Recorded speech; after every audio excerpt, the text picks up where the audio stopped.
So it's not always that we justifiably have a reason to say what in the Looney Tunes, but yeah, I'm gonna say it a lot this time. How's it going, folks? Jack here with another video, here to check out the latest from the Death Battle channel on a battle versus Tomcat and Wile E Coyote. This was apparently something that the audience wanted, and as goofy as it sounds, this might be super interesting actually. Don't know super much about either of two, besides of course watching Looney Tunes when I grew up, and Tom and Jerry, the best duo ever, because they were not fighting necessarily against each other. The whole point was them kind of maintaining the status quo and never being expelled, right? Jerry did not want Tom to be replaced by another cat that actually wanted to kill him, which is something that I really respect, and actually one of the reasons why I am going to be siding with Tom in this battle. That being said, Wile E Coyote, I feel bad for him, but also he's kind of an idiot. Like, how come you not, with more generational wealth than a billionaire baby boomer, because dude has so much money, like how else does he get the money to buy all those gadgets from ACME? How come you not buy your way to another studio and actually just, you know, have Thanos snap him out of existence or something? I mean, like, it's not a joke. Looney Tunes have been known to be interacting with the real world. Space Jam, any other movie, you name them. I just had a thought about Who Framed Roger Rabbit, but they are not. It's like Warner and Disney, but it's like the first time that Bugs Bunny and Mickey met.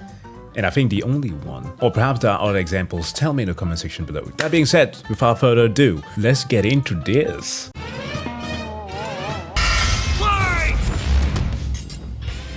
Wile E Coyote, the fastest and furriestest of the Looney Tunes. Tomcat, the powerhouse pussycat from Tom and Jerry. The fans voted for it and we're here to deliver. He's Wiz and I'm Boomstick. And it's our job to analyze their weapons, armor, and skills to find out who would win a death battle.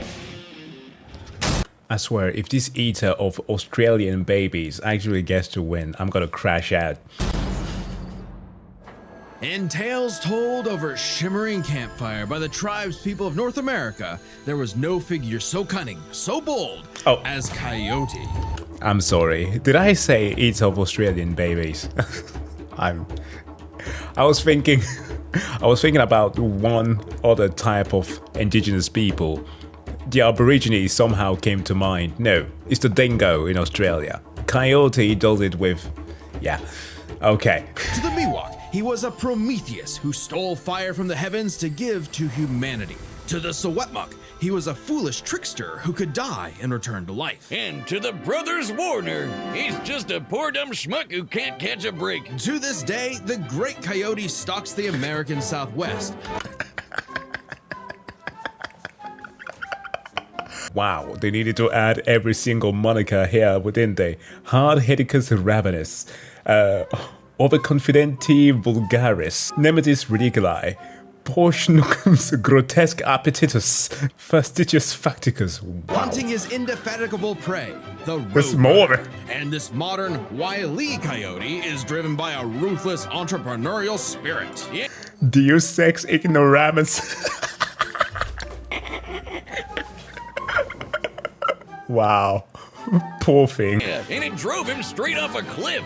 He'll chase that bird-shaped happily ever after to his own inevitable undoing. Such is the lot of the common man. You might not expect it from an anthropomorphic canine Job, but Wile E was born the son of world-famous hunter Cage E Coyote. His father raised him from infancy to hound his avian adversary and forbade him to speak until he tasted victory. What? Hold on a minute. Your daddy was a dick.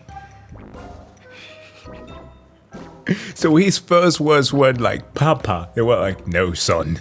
You are not speaking a single word until you catch that thing. No wonder why he became a villain. On the face, an easy task. Coyotes are incredibly adaptable predators, capable of hunting in both rural and urban environments. They're also speedy little demons. They can sprint at up to 43 miles per hour, though that's cold comfort when that blue meat bastard can make beams of light look stone still, or outrun a car that was moving fast enough to travel through time. Frankly, it's incredible that Wile E manages to consistently keep up with his prey at all. but he does. No, really, it's actually stated that only a, quote, tiny little extra burst of speed separates the Coyote and the Roadrunner. Heck, Bugs Bunny himself needed to take super speed supplements in order to move fast enough to outrun Wile E. Hey, hold on a minute.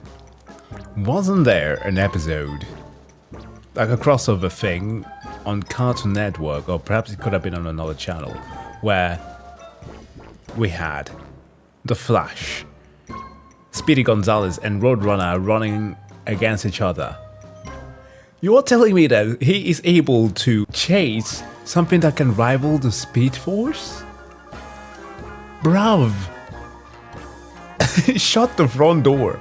But almost as fast isn't fast enough. Fortunately, Wile E's got an endless assortment of gadgets, gizmos, and reams of blueprints to make up the difference. He's got your classics like dynamite, anvils, and spring-loaded boxing gloves, along with heavier artillery like heat-seeking missiles, a 10 billion volt electromagnet, and a friggin' trebuchet. Classic. A Reddit favorite. Many of which he invented himself and uses in excruciatingly detailed schemes that inevitably go awry. Despite being a self-described super genius, Wile E has an officially measured IQ of 3. That's the same IQ that was as fraudulent. a cactus. Okay, the test results were fake, but he's still an idiot. So why not let a soulless corporation do the hard work for him? He sells any product that you can imagine, and Wile E is their most devoted customer, contributing up to 99% of its multi-billion-dollar revenue. Thanks for the inherited wealth, Pops. Oh, don't worry, I'm spending it all in one place. I swear, this Coyote must have found like that lake with gold somewhere in the desert. How? How the hell would he be able to have all of this money? That's what I said, generational wealth. Dude has been robbing the Indians. Fuck. He's got an ACME Book of Magic, ACME Clone-O-Matic, ACME Death Ray, ACME City in a Box, ACME Universal Remote, which can pause, fast forward, and rewind a person through time. Too bad half the stuff Wile E uses is intentionally sabotaged because Acme's board of directors is exclusively Roadrunners. My man cannot catch a break, but he sure can take some punishment. No matter the severity of his failures, Wile E is still a toon and can bounce back from just about anything. Oh, toon logics, that's the best part of this. You know what? That's one of the reasons why I very much appreciated what Eiichiro Oda, the creator of One Piece, did with the character of Luffy. We kind of already knew that he was a huge fan of Western animation, but the fact that he decided to apply toon logic to him with his devil fruit was just great. That made the story so much more fun. At least the ability of Gear 5. He's been sliced, stabbed, squashed, exploded, melted, blasted into a constellation, and overall verbed for the last 87 years straight, without ever actually dying. He once got fully disintegrated into ash, and popped back up like it was nothing. Similar to the immortal Coyote of Soweto legend. He's also shattered the fourth wall tons of times, and even left the comic page entirely to catch the Roadrunner. Ah, so close. Believe it or not, there is actually a biological reason for these abilities. What? Looney DNA. Every toon's got it, not just the loony ones. And it's what lets them survive fatal damage up to being fully erased off the page, essentially dictating their personal slice of reality to whatever is funny. Like how gravity only affects the Coyote Roger when Rabbit, he speaking looks of which. down. Toons are immune to the laws of physics as we know them. That's why Wile E developed a counter to this immortality, the Looney DNA Dissolver, which leaves What toons is this? vulnerable to fatal wounds the same way we are. Yet again, so close. Wait. Black hole paint and Roadrunner is purple. What is this show? You can't say he hasn't tried everything. It was Wile E's experience as a veteran toon that landed him a job at ACME University as department chair of the School of Hard Knocks, teaching up-and-coming tiny toons how to use their abilities. Okay, so Naruto. And just like Naruto's jutsus, Toon Force works like an actual power system. Coyote Sensei. Now I already know what I'm gonna add to the thumbnail today. More experienced toons like Wile E who are more powerful than their younger counterparts. And that means Wile E should be capable of replicating feats and abilities performed by any other Looney Tune, like traveling between different mediums or altering the plot of the cartoon he's in. And my favorite was the time Plucky Duck used Marvin the Martian's matter transmogrifier to suck up the entire universe. And then suck up the animator animating his universe. And then suck up the animator's universe for good measure. Wiley's got a cushy 10-year job teaching that stuff. Impressive for an abject failure at his life mission. He's helped stop a meteor from destroying Earth, beat the Monstars in basketball, and even, oh snap, caught the Roadrunner! Oh, wait, never mind. So damn No. According to 1977's Tweety and Sylvester issue 67, Wile E. Coyote has attempted to catch the Roadrunner 4,776,842 times. Scaling to the present, that's over 10 million failures. That takes dedication, or maybe self-destructive stubbornness. Too blinded by bird lust to see the forest for the trees. But ACME's intentional malfunctions and Coyote's recklessness don't account for all of his catastrophes. There's something else, something grander, otherworldly, standing in the way of our furry friend's salvation. Wiz, there's no other way to say it. God is just plain out to get this guy. And by God, we mean The the creator. closest thing that exists for Coyote and Roadrunner. Chuck Jones. Yeah. The guy that created him and helped forge the Looney Tunes into how we know him today. Originally meant to be a parody of earlier chase cartoons like, well, Tom and Jerry, Jones established several rules for their animated shorts that superseded Coyote's reality. Whenever possible, make gravity the Coyote's greatest enemy. Like how if he looks down, that's actually when gravity applies. It's so dumb, but so funny. Warping toon abilities. Rules that cover his obsession, faulty products, and the fact that no outside force, not even the Roadrunner, is to blame for his defeat. Just him. While other creatives have altered this formula in the decades since Jones's departure, these rules have effectively made the Coyote's defeats cosmically ordained. God nerfed Wile E. Coyote. In all our years making Death Battle, we have never seen a handicap like that. But what So he's got to lose, and he has got to be humiliated while doing so. else can you expect from our fanatical furry fail son? He's the Sultan of Slapstick, the CEO of Second Place, the swing and a miss superstar. As long as he picks himself back up and dusts off the ashes, that'll never be all, folks, for Wile E. Coyote. Bro, I feel so bad for him now. The year was 1939. War raged in Europe between the British Tommies and the German Jerrys. As the beleaguered English made their miraculous escape from the German encirclement off the coast of Dunkirk, one might have called the battle a game of cat and mouse. Wait, no way, that's the inspiration.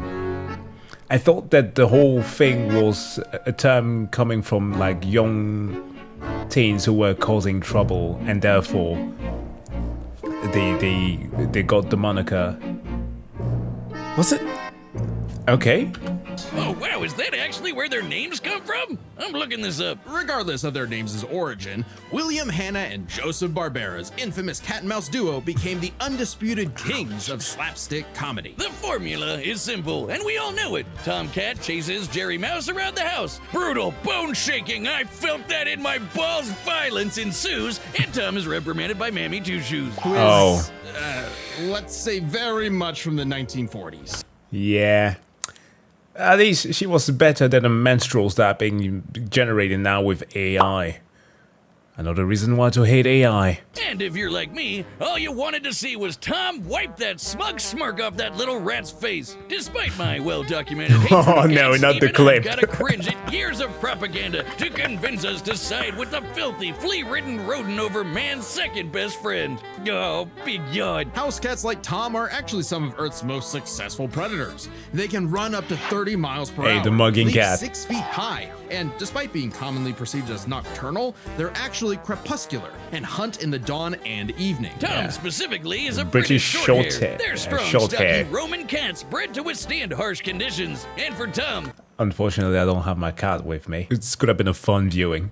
harsh conditions is an understatement. Tom has collected a crazy assortment of weapons in his war against mouse kind. Sure, most of it is the stuff you can find around the average American household, like baseball bats, lead pipes, And guns! Yeah. And lots of guns. But he's got wackier things like a magic wand, a robo-cat, vanishing cream, and a smart cap that gives him all the knowledge in the world. I'm partial to the Sword of Light and Dark, which severs you from your own yeah. shadow. or the rewind remote, which can move your victim backwards through time. And you can't forget the cat car and cat jet, spelled with K's of course, but just the cat part. Tom's arsenal is heavily improvisational, which fits his quick thinking in fights over Thanksgiving turkey. Though he often loses his bouts with Jerry, it's not usually because he's dumb or incompetent. Rather, he's just genuinely outplayed. And even in defeat, he's one tough son of a gun. He's been crushed, blown up, had every bone in his body broken, shattered, melted, and vaporized to dust, and survived. Well, mostly. Tom actually has kicked the bucket multiple times. 9 lives. Little known cat fact, he has 9 lives, as established in the episode Heavenly Puss. Oh, Wiz was conducting some different kind of research when he stumbled on that episode. Yep. Very funny. Even if Tom starts to use his lives up, he has a potion that just restores them. Or he can physically go get them back from hell, where all cats go. Oh my god. That one episode where he couldn't get the girl and Jerry as well. Them both sitting on the rails. That shattered me, man. As a kid, I was like, no, no. Somebody save my friends. Extremely hardcore for a toon, but there isn't much of a limit to what Tom can do. He can clone himself, levitate in the air, make his imagination real, and even break the fourth wall and enter the real world. Yeah, if you only watch the classic cartoons from the 40s, you may be in for a shock. Tom and Jerry gets buck wild, much like the actual inspirations for their names. Thank you, Google. Oh, you're still on this? Toy Whiz. They were actually named after the two characters in Pierce Egan's delightful life in London, Jerry Hawthorne and Corinthian Tom. It was adapted to the stage with the title Tom and Jerry, which later became a catch-all term in 1800s England for young drunken rabble-rousers. One could say that many rabbles were roused the times Tom destroyed a planet-busting asteroid, lifted up the sun, and was blown up into a constellation. And he was just fine. Just a bunch of stars now, but he's okay. He taked an explosion that launched him through time to the Stone Age and has run through space at massively faster than light speeds. That shouldn't be a surprise when he and Jerry have been at each other's throats for over 80 years now. But what may surprise you is the fact that at the end of the day, they're actually friends. Yeah. And they've worked together tons of times to save the day, like when they helped a little orphan girl, Robin Starling, find her way home. Oh, that's a nice end to their story. Don't you believe it? Now is when we have to talk about Tom and Jerry Chase. Long ago, the warrior god, Lord of Sichuan, Erlong Shen. Okay, what? I kind of wanted to say Nani here, but that's in Japanese. Shemukwe? What the fuck? When did they include them in Chinese mythology? And I like that shit, okay? Again, depicted by Japanese people, but still. When did this happen?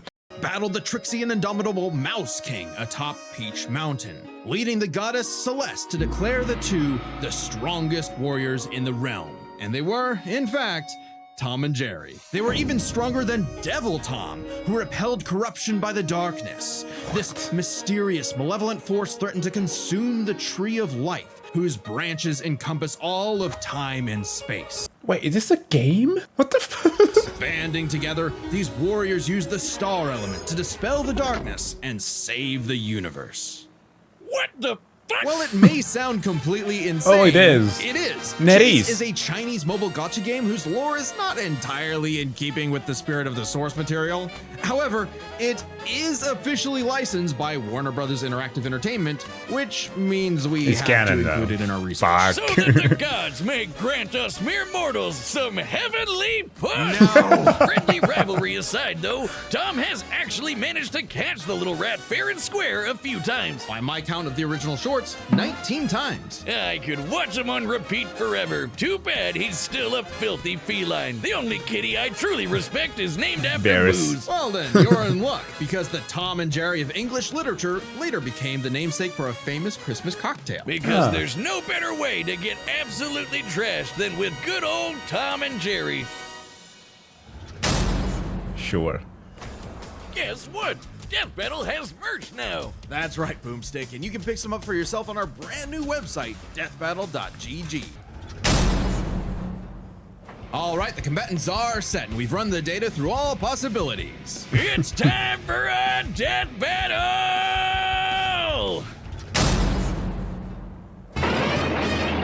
All right, let's see this go. I'm still betting on Tom, though. I want to even have the intermissions. Oh, that's good.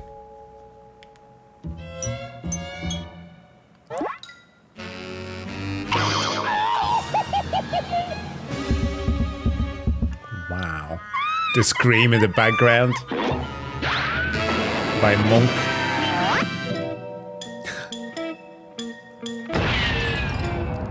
Dude, the animation. Death Battle outdoing themselves again.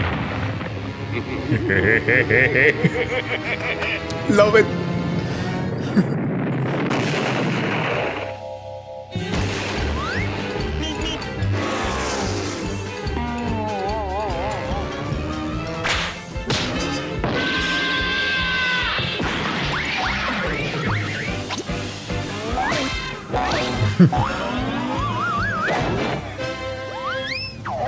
Among Us. Fall Guys.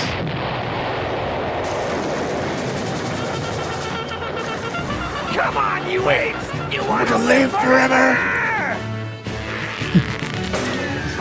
He's still in the house.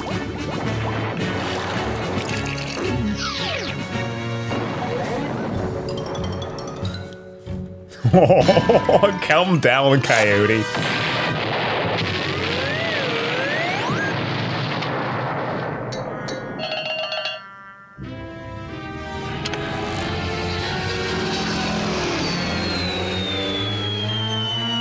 You know what I just realized? Wile is basically like Rico from Just Cause. Unlimited wealth.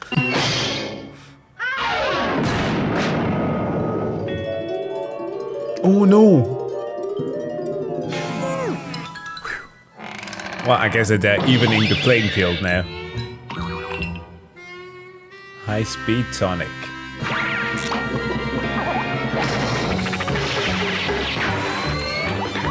Oh, that's good. At least now he can match his speed.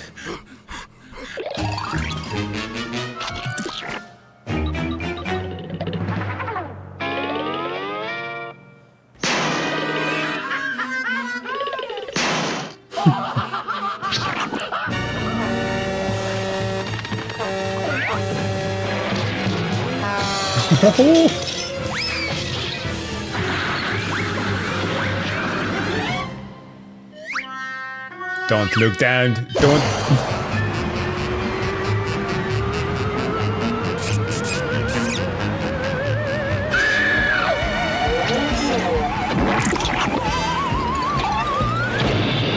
Well, shit.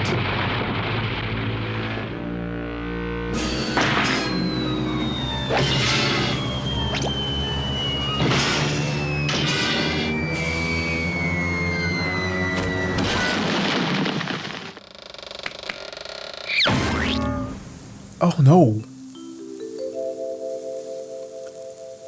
Oh well, the cat is dead. Wile E wins. Coyote, super genius.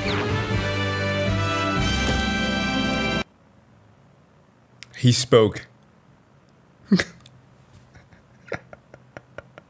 Wow.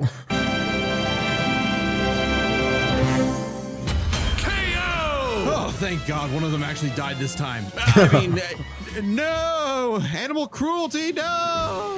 Considering coyotes eat cats, I'm not surprised. While both Cat and Coyote were incredibly powerful, they weren't literal gods who could snap their problems away. They had limitations and weaknesses that could be exploited, especially by each other. Let's first talk their stats. Both were strong enough to contend with universe-threatening phenomena, but comparing Wile E to Plucky Duck, Looney Tunes can not only destroy their own universe, but their animators as well. And while Tom could move faster than light, Wile E could keep up with the Roadrunner, who could outspeed a car faster fast enough to travel through time. That's immeasurably fast, and much faster than Tom. Wile E gets the edge in stats. Wile E's arsenal was a bit better too, believe it or not. Even eliminating the devices that have been shown to malfunction, he still countered everything Tom had. The biggest being the Looney DNA Dissolver, which could render Tom's cartoony healing factor moot and end the fight. While Tom has never been shown to have Looney DNA specifically, the concept clearly has nothing to do with actual DNA molecules. Looney Tunes have been erased completely and still returned, so it's clearly something more fundamental to their essence. And since the Dissolver works on any tunes, not just the Looney ones,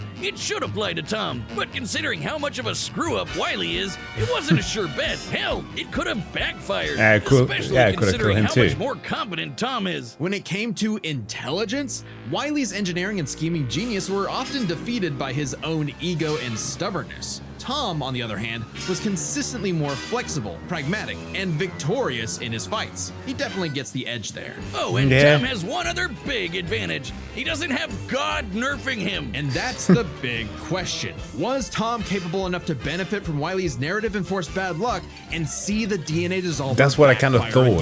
That bad luck is a core part of Wile E's character as a cartoon. So let's call it his, toonliness. To find the answer, we dug deep through the bowels of Looney Tunes lore and ended up in an unexpected place. Space Jam. Where Wile E yet again fails against the Roadrunner, but against the villains of the movie, the Monstars, he actually scores. And scores again in the sequel, more than anyone else. But according to Chuck Jones's rules, that shouldn't happen. Right? Yeah, it should always be a humility. Wile E's cosmically ordained failures only occur when he's specifically chasing the Roadrunner, or other tunes the plot bends around like bugs, because that's what Chuck Jones's rules were written for, Coyote and Roadrunner cartoons. And even then, looking closely, they've been broken a few times throughout the decades, even during Chuck Jones's tenure. Without the universe nerfing him, there's no reason to think Wile E couldn't eventually land a hit with the Looney DNA Dissolver. Especially when the only reason it failed was because of the Roadrunner's intervention, a direct violation of Chuck Jones's limitations on the Coyote. And especially when it's the only thing that either one had that could kill the other. Despite lacking Wile E's narrative impediments, and despite having a better track record overall, Tom ultimately had no surefire way to kill Wile E, whereas Wile E's superior strength, speed, and looting arsenal ensured his victory. Wile E gave one hell of a chase and left Tom Jones in for a rematch. The winner is Wile E Coyote. Okay. Next time on Death Battle. Fine. Wait, Miles versus Deku. Subscribe and join as a member to see more Death Battle. What the... Okay, first of all, I'm very happy that they wrote Spider-Man versus Deku. That's cool. Because, yes, Miles is Spider-Man. For some reason, some people still refuse to acknowledge that. Second, okay, I kind of get where this is going. Because Miles has gotten this whole development with him getting connections to the ancestor plane, kind of like how Black Panther does it with the Spider Guard, you know, Anansi, the trickster guard that we have in Africa. So, yeah. Cool. Okay, we could perhaps see this work, but it's Deku we're talking about here. But this was a great battle. I liked it. I liked it quite a lot. I did not expect to get all those lore tidbits, especially not about Tom and that one game there at the end. That was pretty funny though. But guys, let me know your thoughts in the comment section. Did you agree with this? I was hoping that Tom would win, but I kind of get it. Wile E was a bit too overpowered. But yeah, that was fun. Wish you to have a wonderful day though, and of course if you liked the video, don't forget to hit that like and also subscribe button. Stay awesome and see you guys in the next one. Bye.